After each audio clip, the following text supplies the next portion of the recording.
Today's JMBE Live will be featuring Chelsea. She is a doctoral student of microbiology education, and she's going to talk to us about her recent JMBE paper. And into the chat, I'm going to post a link to, you could go read the paper if you haven't already. And it is an open access paper, like all papers in JMBE. So thank you for joining us today. And we look forward to hearing from you, Chelsea. The day's format will be a brief presentation of her paper by 20 to 25 minutes. And afterwards, we're going to have a moderated Q&A. And our Q&A today is going to be moderated by Chandra Holmes, and she is our DEI specialist here at ASM headquarters. So I'll turn it over now. Thank you so much for being here. Thanks so much, everyone. Rachel, can you just let me know that we're seeing the slide without the notes and everything? You are good to go. Okay, great. Thank you so much. So hi, everyone, and thanks for joining us. And thank you to the ASM folks for inviting me. My name is Chelsea. As Rachel said, I go by she, her, and I'm a doctoral candidate at the University of Colorado, Denver. I published this paper last fall in the Journal of Microbiology and Biology Education, or as I'll refer to it, JMBE, and I'm excited to talk more about it today. So first, I want to provide an overview of my entire paper. So the paper was written as a literature review with a perspective, and there are 5 key takeaways. The first takeaway is capitalism may not be an anti-racist driver of diversity, equity, and inclusion, which I'll be referring to as DEI. And so what that means is doing DEI work to serve capitalist outcomes like profit or productivity celebrates the current economic system in the US. And this is the same system that pays people of color, women, the queer community, and so many other groups with disproportionately lower wages than folks without these identities. It's also a system without mandated paid paternal leave or mandated paid vacation and holiday time, and many other policies that don't serve most of us well. So instead, in the paper, I encourage readers to think of ways that DEI is worthwhile for our humanity, such as helping our students and our communities feel heard, seen, and valued, which serves their interests, whatever those might be. The second takeaway is faculty are one level of systemic change. What I noticed in my review is that much of the DEI literature tasks faculty with changing the system by focusing on how faculty teach and interact with students. And while faculty are a huge part of the system and have the most direct contact with students, department chairs, institutional leaders, and other powerful stakeholders are important change agents for transforming systems as well. The third takeaway is study scope may limit the reach of DEI efforts. For example, the National Science Foundation stopped classifying Asian students as institutionally undersupported. But this is a sweeping move that can erase the oppression of certain Asian groups like Vietnamese students and Hmong students. And those students do in fact still need support, especially in an era where Asian folks, particularly Asian women, are being assaulted in the streets. Next, active learning does not equal inclusive teaching, meaning while active learning has shown many positive outcomes, we still need to think about ways in which active learning can be more inclusive. And last, language and communication matter, which seems like a simple idea, but something I think anyone at any level can reflect on. So for example, I try my best to make it clear that the reason some student groups may have patterns of lower grades or lower attendance is due to the opportunity gap, not an achievement gap, meaning the failures with the system and things like standardized testing. And so it's not with entire groups of students.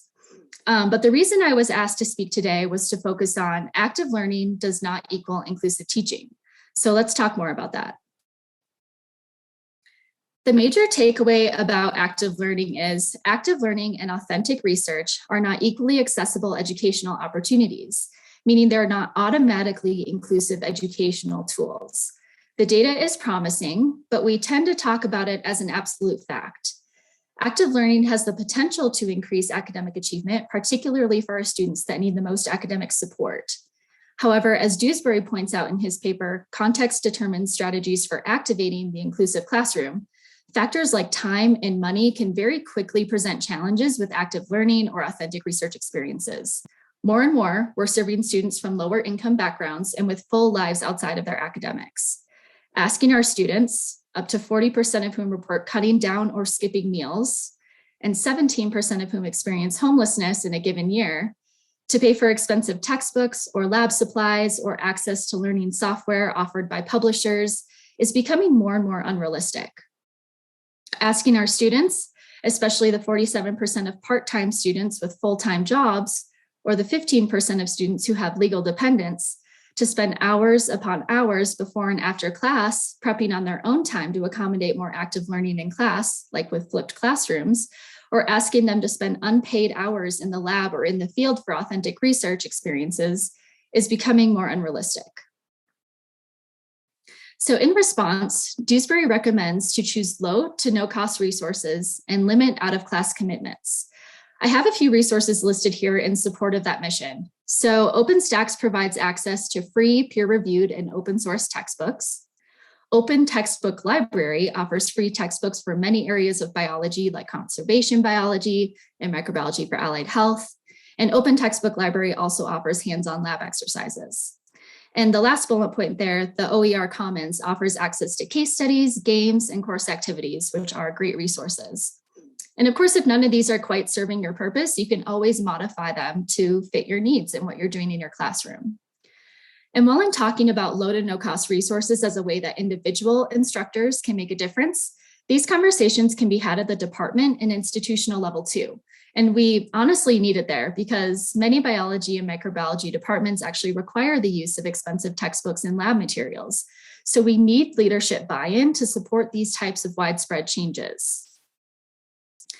And notably, a conversation about textbooks, for example, might also lead to bigger ideas at the department or institutional level too. For example, institutionalizing funding for learning assistance or authentic research experiences and outreach so that students get paid to do real work. You could even go further to specify research or field experience programs centered around community service in high needs communities. Ideas like these promote DEI at many levels and connects institutions to and in service of their students and communities. In addition to systemic barriers, group work has inherent challenges as a social activity. And these challenges can still include time and money, as I mentioned before, but there are also social biases at play too. So I have a couple research findings listed here by Grunspan and colleagues. So research in college biology courses has shown that males tend to nominate other males as their most knowledgeable peers, even after controlling for class performance and outspokenness. And they actually went so far as to measure this. So males give a boost to fellow males that is equivalent to a GPA increase of 0.765 points. And male nominators' gender bias is 19 times the size of female nominators. And gender biases aren't the only biases at play in group dynamics either. Other isms might influence active learning group dynamics that promote exclusion, like individualism, racism, ageism, and so on. And this gets even more complicated when we then start to think about the biases towards intersectional identities, like Latinx women in college. So a way to help facilitate these social dynamics is to set expectations and know your students. For example, you can ask that group members divide certain tasks. Research has shown that men prefer taking on leading roles like presenting and explaining, while women prefer collaborative roles like facilitating group conversation, and non-white and international students prefer listening roles like note-taking or writing. And roles reduce the likelihood that certain group members will be excluded or perceived as unengaged. You can also set community agreements that are relational, like trust intent or listen with respect, or they can be operational, like allowing each person a fixed amount of time to contribute. It's also useful to gather anonymous feedback. Talk to your group members often and be responsive to their concerns and needs. And I'll talk a little more about how you can start a feedback cycle in your class later in the presentation. But the highlight right now is that it's important to respond to all of our students' concerns as valid and to take action to remedy concerns when you can. When this belief and behavior is obvious and consistent, you could make the difference between a student staying in science or leaving. Also, many symptoms of systemic problems come up in our classroom as problems of practice. For example, a group reporting one team member as unresponsive or unhelpful might actually be reporting a team member experiencing a larger problem, like lack of reliable transportation, access to technology, or another systemic barrier. So it's then our role as instructors to help the individual and the team succeed in ways that suit them. And even more ideally, find ways to help them communicate and understand each other moving forward. To me, one of the biggest benefits of active learning is the opportunity for students to form lasting academic relationships that help them persist and succeed in college. So I hope the discussion about active learning and authentic research was useful. But along this journey, I've been asked quite a bit, how did I get here? Why DEI? Why Kendi's anti-racist framework? And the answer really comes down to my own relationship with inequity and exclusion. So a little about me. I graduated with my bachelor's degree as a first-generation student. I come from a working class background, and I took on a lot of debt and a lot of stress, pulling shifts, double shifts as a server to help pay rent and make it through my undergraduate years. And those struggles continued into my master's program. I was the only female in my lab at that time. And I was frequently asked questions by the men in my lab like, why don't you drop out and get married? Or why don't you let a man take care of you? And just more generally, these types of questions that get at, why are you here? And on top of that, my female advisors seemed to be much harder on me than on my male peers. And it was to the point that the men in my lab took note of it. They were constantly asking me after lab meetings why she treated me the way she did. And I think that gave them implicit permission to do the same. My breaking point was one day when I stopped by the lab. I was there to check on an experiment. We know how these things can be very timed and punctual. But I came from the gym. So I came in my gym clothes, and two of the men in my lab were there. They were working. And eventually I noticed that they were laughing at me and making negative comments about my body. And, I'd struggled with disordered eating in the past. So that was the last straw for me. I broke down and told another graduate student what was happening, and they reported it. And before I knew it, I was caught up in a Title IX case. And it also came to attention that the 40-hour work agreement that my graduate advisor had us all sign at the beginning of the year, without proper pay, without proper benefits, was not exactly legal. And all of this was really scary at the time. I was incredibly fearful for my position as a graduate student. I thought that I'd caused so much trouble that I'd be kicked out of the program, or worse, retaliated against. And ultimately, I thought I'd be back making $15 an hour as a lab tech with $100,000 in student debt. And I was too fearful and too close to the situation to see it as exclusion or exploitation, to see that I was the one being bullied, not the one causing a bunch of issues for everyone. And it wasn't until I got out of that environment that I really saw it for what it was.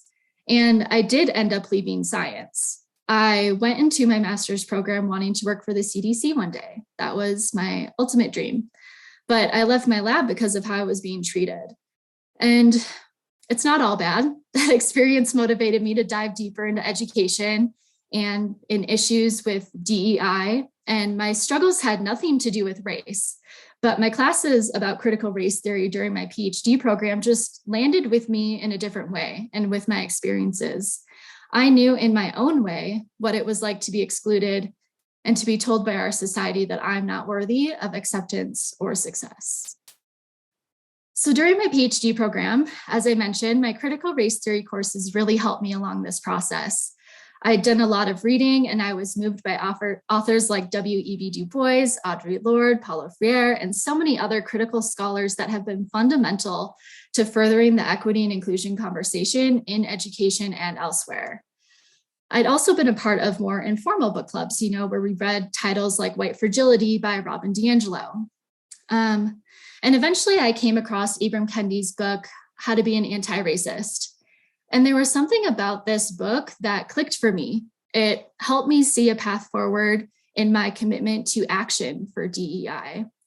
And what I think it was the combination between relatable vulnerability and the call to action. And so this leads me to the piece of advice that I have on this slide. Find a framework or a philosophy that helps you move forward. Find what speaks to you. And so in my opinion, Kendi's book is a masterful story of his journey to becoming an anti-racist. His stories are vulnerable and relatable.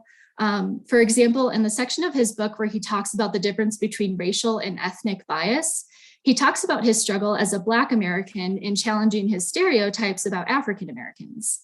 And for reference, Black Americans are Black folks who are direct descendants of slavery with no traceable ancestry in Africa because they were stolen. And African Americans have traceable lineage in an African country, and because of that, they might hold more traditional African values. So for example, Kendi talked about how some Black Americans, including himself, thought that African Americans often acted kind of self-righteous or better than. And this was typically in response to African Americans making comments like Black Americans are lazy. But the truth was, as Kendi points out, these groups were making these comments about each other because that's what people in power wanted them to do, to be at odds. The media loves to portray Black Americans as jobless criminals when the reality is Black Americans don't have the same access to education and career opportunities. And because of that, have higher unemployment rates and higher rates of poverty. But as Kendi in critical race theory would point out, the system is working exactly as it was designed.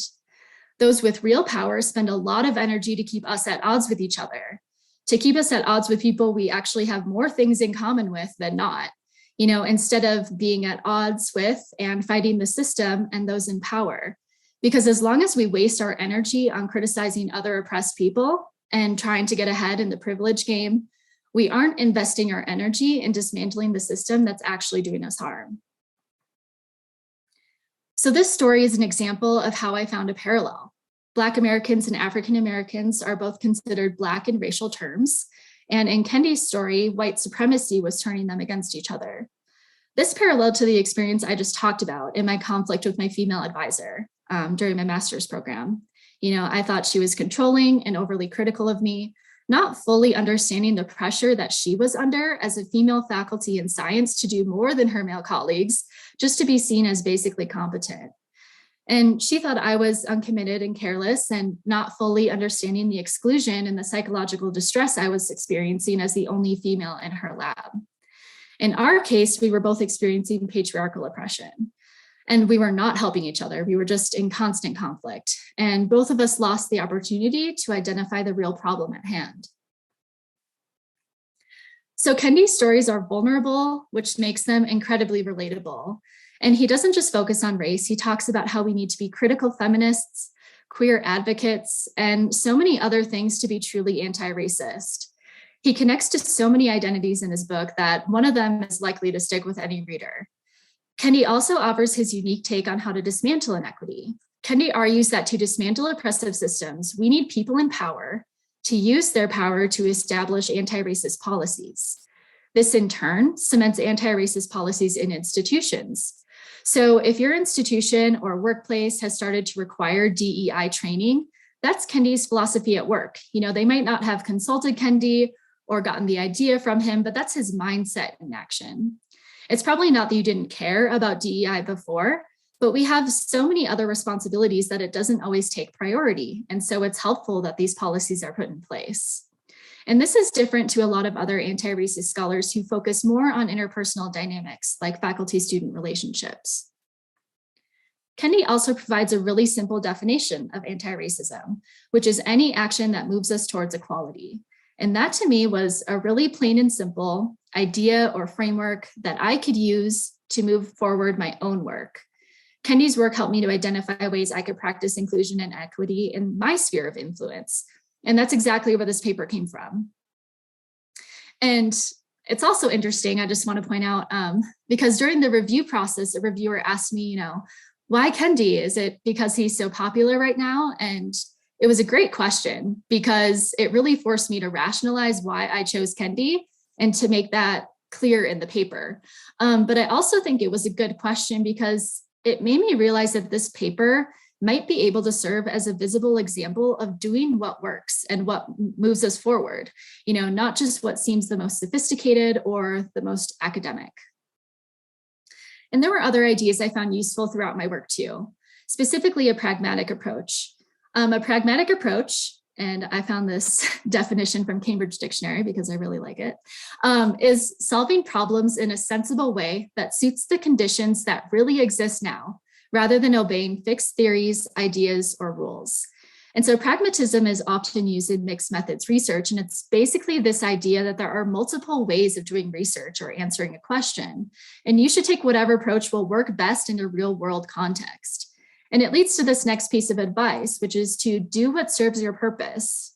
Take a pragmatic approach. And so I want to situate the pragmatic approach in an example from my own work. And that example is in my current work with Dr. Kara Lucan.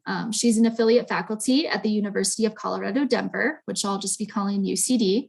She also works as a full-time faculty at Western Governors University, but the work I'm involved with is just specifically at UCD. So Kara approached me during the fall 2021 semester to ask how I would go about measuring sense of belonging in a class. Kara had recently integrated the classroom learning tool called Flipgrid into her Introduction to Immunology course. And Flipgrid is like TikTok for the classroom. Kara asked students to make a short introduction video at the beginning of the semester and share them with their peers. And then she also asked them throughout the semester to make videos about immunology concepts and share those with their peers as well.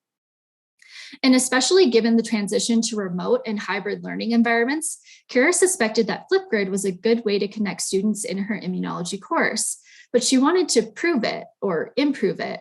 So she reached out to me after one of my talks and we brainstormed ways to measure her question. And the challenge in this situation was that we only had a few weeks to introduce me to Flipgrid and how Kara uses it in her classroom, and also to develop a way to measure sense of belonging as a measure of inclusion. So we thought that a survey would be the quickest and most useful way to get feedback from students. So we searched peer-reviewed literature for survey questions that we liked, and we developed a 15-minute survey to ask students about Flipgrid usability. So things like, is it easy to use? Is it useful? And to ask students about sense of belonging as well. And we even threw in some of our own open-ended questions too, because there weren't existing questions in literature asking specifically how Flipgrid helps to connect students or increase sense of belonging. So my work with Dr. Lucan represents a pragmatic approach. We discussed what would work best for measuring sense of belonging in Kara's classroom, which was through a short and low-risk survey. And we consulted the most credible sources we could think of that served our purpose, which was education literature about sense of belonging. We didn't develop a survey that we thought would be highly generalizable or necessarily retain the original validity of the survey. This wasn't meant to be a widely applicable research approach in terms of the survey. Instead, we developed an approach that made the most sense in a very specific context, which was for Kara's immunology course. And so that's an example of using a pragmatic approach. And as traditionally trained scientists, doing simply what works best for what you need in a tailored context can feel a little uncomfortable. You know, we're used to widely applicable research methods modeled by experts and established through lines of research, and we expect those methods to be scrutinized through peer review and serve as a model for future researchers. And don't get me wrong, DEI is absolutely no different in the sense that we should follow the lead of credible DEI scholars and practitioners and always look to do good work and to do no harm. But it's also different in the sense that almost each and every one of us has a way to relate to exclusion and oppression without someone having to teach us about it. We all probably have something meaningful to say about DEI without picking up one single study on it. So whether you're a scientist from a historically underrepresented racial or ethnic group, or a woman in science, or you might be neurodivergent or a first-generation student, or maybe you came from a low-income background, or perhaps you share multiple of those identities, you've probably had some sort of notable experience with exclusion and with a system that was not built for the majority of us. We also already have a few of the most important tools for furthering DEI: the ability to listen, empathize, connect, and pursue lifelong learning. So here's my call to action. Identify a problem of practice in your classroom related to diversity, equity, or inclusion that's in your sphere of influence, and start mini experiments to improve upon your problem. For example, drawing upon my work with Kara, you could think of ways to increase student sense of belonging as a measure of inclusion. And you can start these mini experiments by using an improvement science framework called the Plan, Do, Study, Act cycle. This is also commonly referred to as the PDSA cycle. Also note that the Carnegie Foundation has a lot of great resources about PDSA too. That's who we refer to a lot in my full-time work with empirical education. But there's tons of great resources out there about PDSA from a lot of different people and organizations. So in a nutshell, the Plan, Do, Study, Act cycle is an iterative, stepwise method to make quick improvements and incremental changes in a system. In education, this just means it's a rapid cycle improvement technique to make quick and small changes in your teaching practice. So let's talk about what happens during each stage. First, in the plan stage, you develop an intervention for a problem of practice or something you want to improve. Second, in the do stage, you perform your intervention. Third, in the study stage, you research your intervention by measuring its impact. And last, in the act stage, you use your study findings in order to inform and make an improvement. So the definitions of each stage are quite simple, but let's walk through an example in education using my work with Kara and adding some guiding questions. So in the plan stage, a useful question to identify your problem of practice is, what do I want to change? Using my work with Kara, the problem of practice was students feeling disconnected in hybrid and remote learning environments. So Kara's intervention for that disconnection was to use Flipgrid to connect students. A second useful question during the plan stage is, how will I know this intervention increases diversity, inclusion, or equity? In other words, how will you measure a change actually happened? In my work with Kara, we decided to measure change in student perception using the Likert scale survey.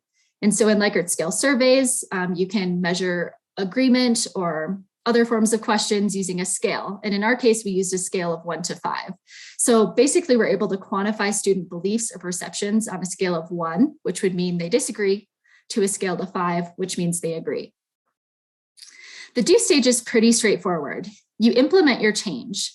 For Kara, this was implementing Flipgrid in her Introduction to Immunology course. But during the do stage, it's useful to take notes or journal about how it's going. And I do want to highlight that this process kind of blends in with the study stage. Some useful questions to ask are, what challenges am I noting with this intervention? Or what feedback am I getting that can improve it in the future? For example, Kara students have said that Flipgrid is a really useful learning tool, but sometimes it's glitchy. So this feedback is helpful for informing how we'll act later on by making an improvement. And again, this kind of blends with the study stage. So in the study stage, you actually research your intervention by measuring its impact. In my work with Kara, we developed a survey using peer-reviewed survey questions. We administered the survey at the beginning of the semester to gather baseline feedback about Flipgrid. And we'll administer another version of the survey at the end of the semester to see how attitudes about Flipgrid have changed. And as Kara and I look at the results of the survey, we'll be asking ourselves questions like, is my measurement tool giving me useful feedback about the impact of my intervention?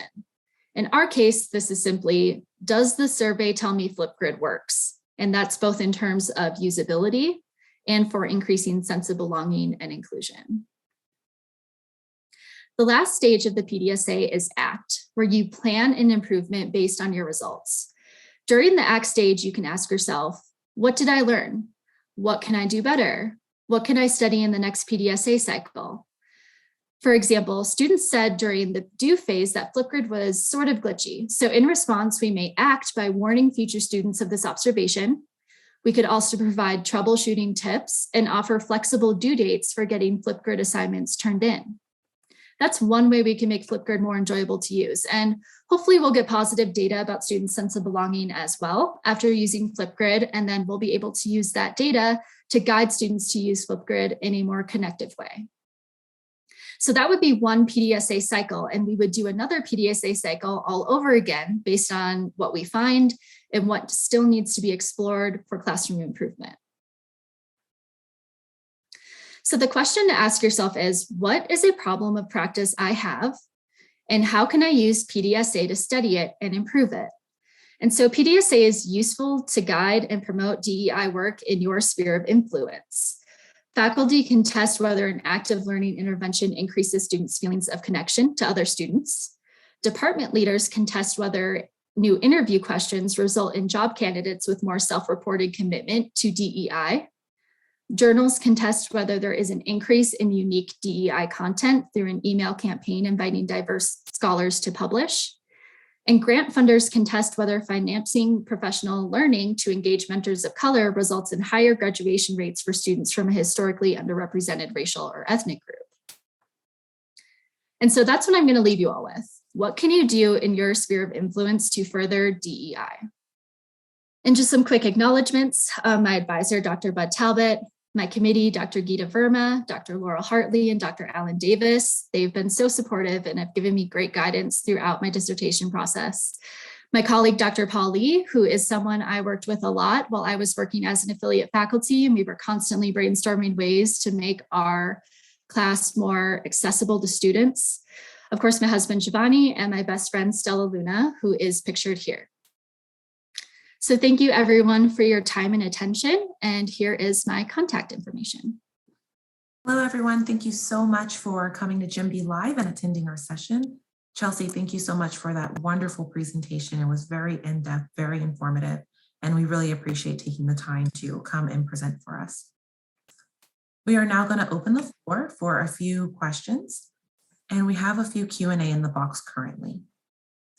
The first question that we have today is, Chelsea, how do you know who is a credible DEI scholar or expert? The attendee wrote that there are some people in the biology sphere that have a lot of traction right now and a lot of people trying their best, like in any field.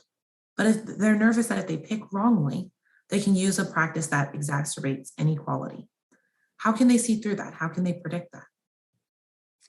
That's a really great question. And honestly, not a super straightforward answer, but I would look to literature. So JMBE has a ton of great resources about diversity, equity, and inclusion, and those are peer-reviewed resources. So you know that other folks have, challenged that writer to think about how this is a valid way to do things, a useful way to do things. But also, I just encourage you to listen to the folks around you who have experienced the problems that you're trying to solve. So with Kendi, he leads a lot of things concerning DEI. He has his own, department about it, but it's really useful to listen to people who've experienced exclusion, experienced oppression, and figure out what do they think about it? Because actually what I've found is sometimes comparing the literature that I read to more personal experiences from people, sometimes they're a little bit different. And so honestly, you need those kind of diverse perspectives in order to figure out something that works for you. So of course, the easier thing is to go to literature, Google Scholar, however you have access to journals, things like that. Also people who have published books and who do great work in that field. I think that's a good place to start. Thank you, Chelsea. The next question that we have today is, what are common problems of practice that you see faculty doing? You mentioned cost of textbooks and expecting too much work from students. Perhaps is there a survey that faculty can use to see what students see as a problem of practice in the classroom? Yeah, definitely. And a lot of this, in my work with Kara, a lot of what we've been trying to talk about has come from course evaluations. And you can use those specific course evaluations, or you could create your own questions. Very often, if I would try something new in the classroom that I thought would be a really useful active learning activity or something that might increase, student connectivity or the way they work together, I would just gather feedback about that. And students are honestly your best source for where those problems are coming in. If something isn't quite accessible enough, they aren't catching on, or if they feel like it's just not good for their group dynamics, or they would rather do something a different way.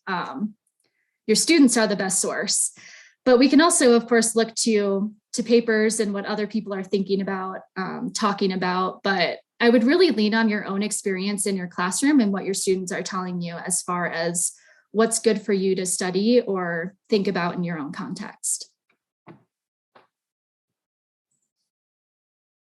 Thank you, Chelsea.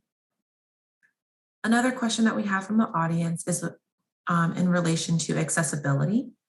How can you navigate the difficulties of accessibility? Our attendee mentions that sometimes what makes it more accessible for some may make it less accessible for others. How can you help to navigate through that? Yeah, that's such a great question. And honestly, something that, I'm still reflecting about and still trying to think of good ways to, deal with those issues. And it does depend on the type of accessibility. So I think that you can make, kind of blanket policies in your class that can be helpful.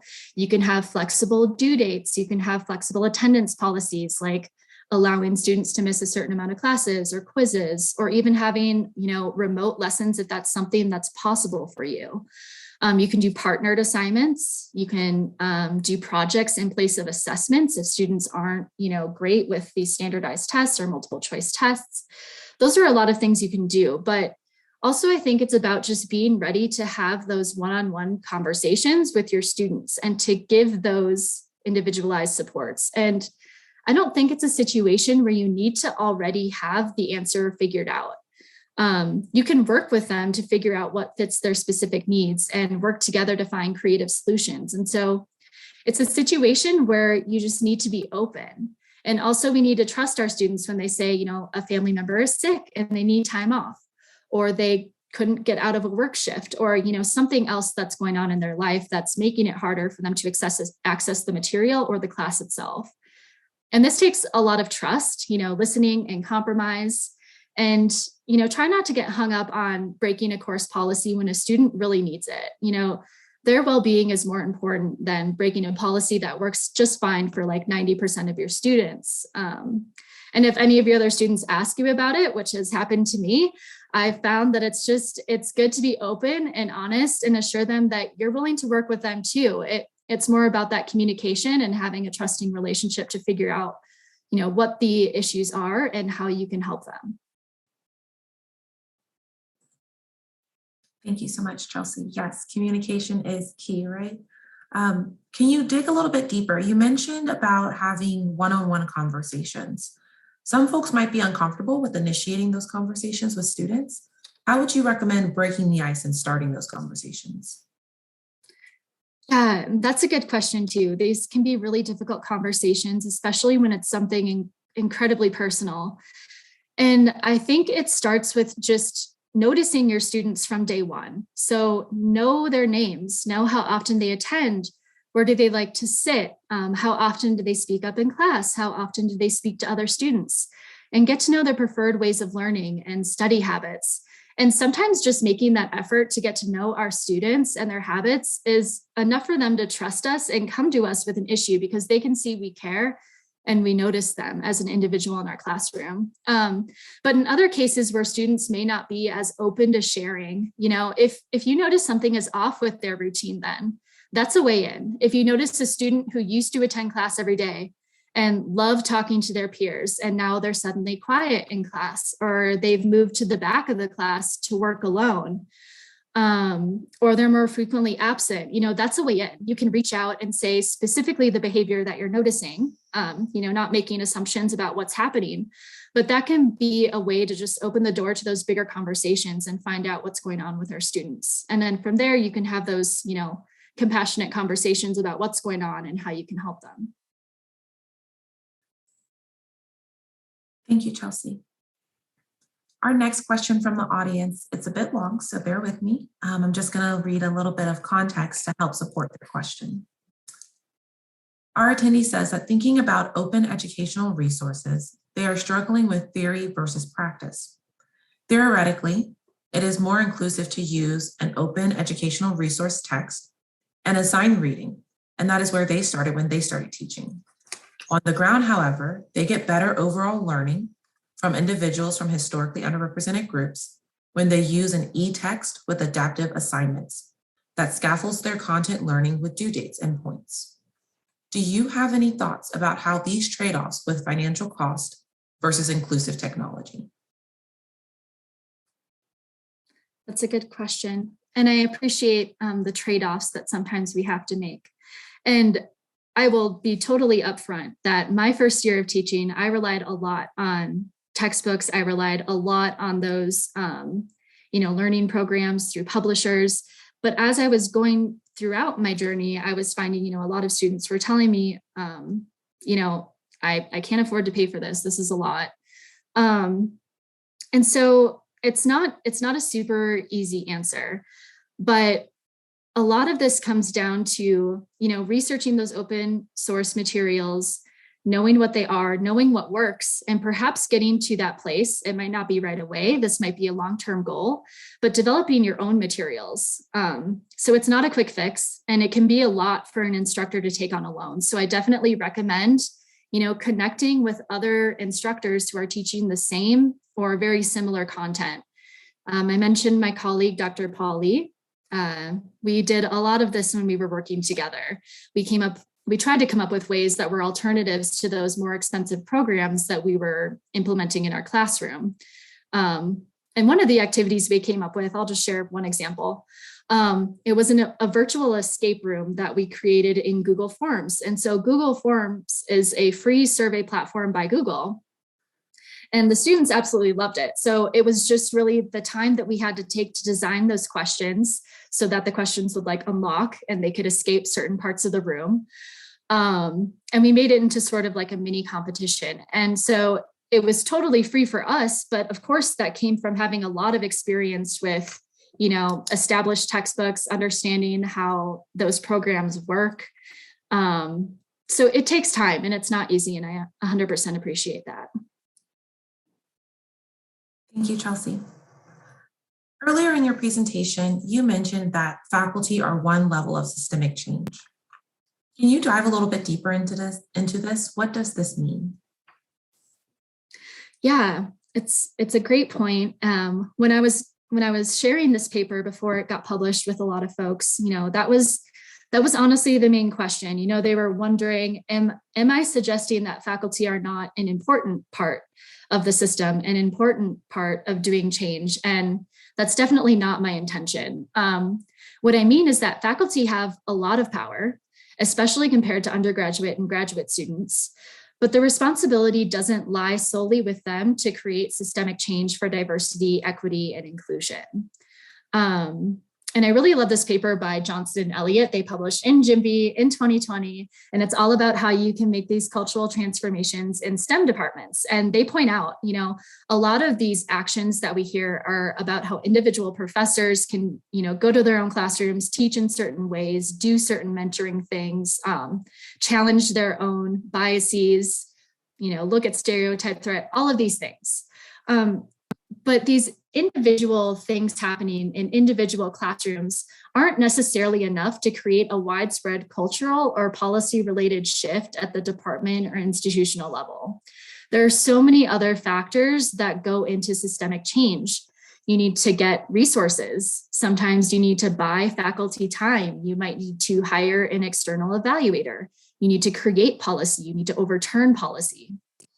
And the reality is that faculty are often not in positions to make final decisions about how the department or institution spends its money, who it hires, how it evaluates and retains its hires, what the institutional DEI mission is, how policies are enacted, and things like that. You need partnerships with department chairs, deans, administrators, presidents, and so many of these other people in order to institutionalize funding and policies. We at least need them to make sure that it happens effectively in well-supported ways that are sustainable in the long term. A lot of us have probably heard about DEI initiatives or programs that got started and they were really promising, but eventually they were dropped because there wasn't enough institutional funding or support in order to keep it going. And so my point certainly is not that faculty are not important. They absolutely are, and they absolutely can make a difference, especially if they're pushing people like chairs and deans and presidents to make a change. It's just that we need more people from diverse backgrounds and with different power dynamics coming together. And there are examples of this happening. The Pulse Group, the Partnership for Undergraduate Life Sciences Education. They're a great group who comes together. They have people from Howard Hughes Medical Institute, National Science Foundation, National Institutes of Health, and a bunch of faculty and leaders who try to think about this very thing, like how do we make big changes in our department? I've also had the privilege of listening to Brian Dewsbury talk. He's a frequent author in JMBE, has a lot of great things to say, and he does a lot of work with other departments, also his own department. He's at the University of Rhode Island, and they're actually working on faculty evaluation, which is pretty cool. But with all of this conversation too, I want to point out that for equitable change, having student voice included in the process is really important too. So while we do need those folks that have a lot of power and can put policies and practices into place in a more systematic way, it's important to know who you're serving as well. So we can talk about leadership gathering resources, faculty acting as advocates, but we also need to listen to our students in this process and understand the context and their needs. So of course, don't forget less powerful stakeholders in the system as well. Thank you so much, Chelsea. That was very, very helpful. So we have thrown a lot of questions at you. So we're going to take a quick commercial break, and we're actually going to launch a poll for our attendees. If you would please take the time to complete the poll, and then we will go back to questions. Thank you so much to everyone who completed the poll. We will now go back to our Q&A questions. Okay, Chelsea. So we have another question from one of our attendees. They mentioned that there may not be an answer for this question, but they are just curious anyways. They want to know more about programs where students have to pay additional costs to engage in them, and whether or not there is a benefit to that cost. Yeah, that's a harder question because it will probably vary by program. And this is why at the end of my paper, I talk about external evaluation. So I'm a huge advocate of looking at programs to understand how effective they are and the impact that they're making. And the issue with that being is that it can be really costly. It can be really time consuming to do evaluations. But in the end, hopefully you get a lot of good information about what is the return on investment? You know, what are the learning gains that students might get out of this? Or what are the great experiences that they'll get, like connecting with other students or other communities? So yeah, I probably don't have a specific answer for that, other than it's going to vary by program. And I do believe it's important to, invest in those kind of research initiatives to see how valuable programs are. And PDSA is something that a lot of people start with in order to try and make those decisions as well. So, I mean, if you have a program that's in place, you can try to start to figure those things out, and you can try to break down, with this many dollars spent, these are the types of benefits I'm seeing. Thank you, Chelsea. So we have about 7 more minutes left in our session today. We might be able to squeeze in about 1 to 2 more questions.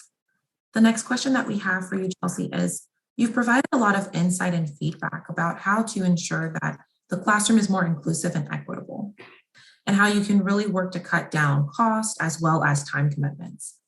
Can you give a recommendation for what is something that a faculty member could do today or tomorrow to help reduce cost and reduce time commitment, or even a small modification that might help to enhance DEI in their classroom? Yeah, it's definitely, it's a great question, because of course we want to start making changes right away that help our students feel like things are inclusive, equitable, and accessible. So some small changes that I think you could make right away. So for example, looking at your next lesson plan that you have with your students. Something you could work on is reducing your lessons down to the most essential learning objectives. So what do students absolutely need to be successful in this field? Or what am I absolutely required in some cases to teach, and go from there? So by bringing our lessons down to those more essential components, those more essential learning objectives, not only does this reduce time burden and stress for our students, but it also gives you more opportunity to spend more time in class learning about that specific thing that you believe really matters and is really important. I've definitely made the mistake, especially my first year as an affiliate faculty, of teaching too much content. And, it's too hard on our students. It doesn't result in deep learning about anything. So, looking back, if I could have changed something about that first year of what I did, I would have taken the specific questions provided by my department. They literally gave me a list of questions that they hope students could answer by the end of the semester. And I would have done some sort of like backwards design type thing, where I work backwards from the questions that they need to answer. and then just tailored my class around those really essential components. Another thing you could think about doing is altering assessment practices. So I mean, like, imagine a world where we also assessed things like our students collaborate really effectively with other students, or they aren't afraid to give the wrong answer, or they can explain a concept or find a metaphor to explain this concept. Or you could even put a spin on like multiple choice exams. In one of my classes, I asked students to create their own exam questions with some guidance, of course, about what topics we were looking for and things like that. And I asked them to share them in an online class discussion. And I actually just picked the exam questions from those exact bank of questions that my students gave me. And that made up the exam for the entire class. So not only does that hopefully reduce time in terms of like what to study for students, but hopefully it also reduces stress and gives peace of mind going into some like high stakes exam.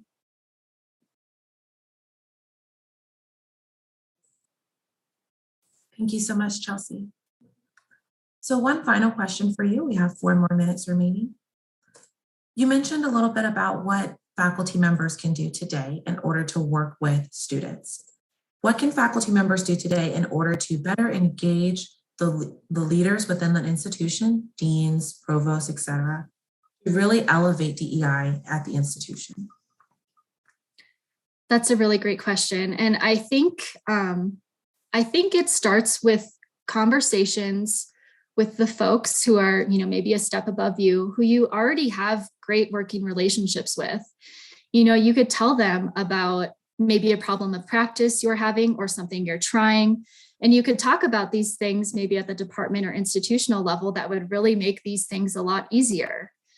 I think that's a really great first step. Start in those places where you have established relationships, because they're more likely to listen to you and empathize with you.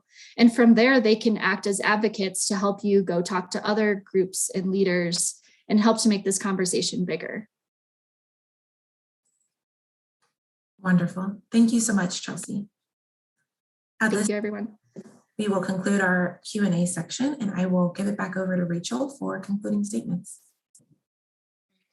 I really appreciate this Q&A today. These were a lot of great questions. I was learning and taking notes myself. I really appreciate your talk today. So keep in mind that your next JMBE Live will be in 1 month. So you can go register for more JMBE Lives at this time. Their registration is all available. We have one March 4th, April 1st, and May 6th, the first Fridays of the month through May. And I just put the link in the chat, and you can go register yourself now. And again, they're all free to all people, no matter whether you're a member or not. But of course, we do hope that you'll support ASM and our mission of education and become a member of ASM if you're not already. The next link in the chat I'm going to put is where you can find the recording. So all JMBE Live sessions are recorded and freely available on ASM's YouTube channel. And there's a playlist just for JMBE Live. So if you missed a couple of sessions, maybe from last year or from when we started this in 2020, go take a look at the playlist on YouTube, and you can go review some of the sessions. We've talked a lot about active learning. We've talked a lot about disruptions in the classroom due to COVID, which are continuing to ongo. We've talked about service learning. So if you're interested in undergraduate education, that's a great place where you can go and learn a little bit more. So with that, I'll say thank you for coming today, and we'll see you in 1 month on March 4th for another edition of JMBE Live. Take care, everybody.